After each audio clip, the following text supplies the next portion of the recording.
So రాజకీయంగా నడిచేటివి నడుస్తూనే ఉంటాయి. ఒకరోజు వీళ్ళని తప్పవచ్చు, ఒకరోజు వాళ్ళని కరెక్ట్ అవ్వచ్చు.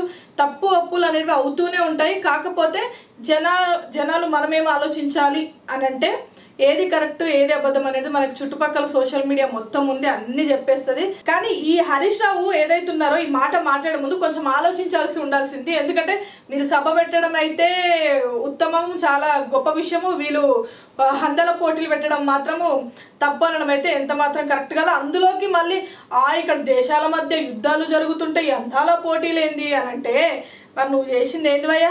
అది మాత్రం కరెక్ట్, ఇది మాత్రమే రాంగ్. సరిపోయింది. ఇక ఈ రెండు జనాలు కూడా ఆలోచించాలి, మరి ఏది నిజం ఏది కరెక్ట్ అని చెప్పేసి. ప్రతిదీ ఒక రాజకీయంలోకి తీసుకొచ్చేసి జనాల బ్రెయిన్ వాష్ చేయడం అనేది కరెక్ట్ కాదు అని చెప్పేసి అంటాను.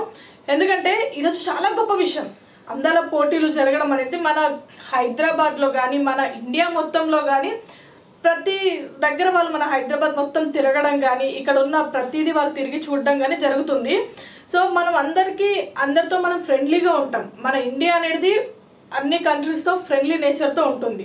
సో ఇంకొక గొప్ప విషయము మనందరికీ హ్యాపీ అనిపించే విషయం ఏంటంటే 120 దేశాలు ఇక్కడ పాల్గొంటున్నారు కదా అందాల పోటీలలో.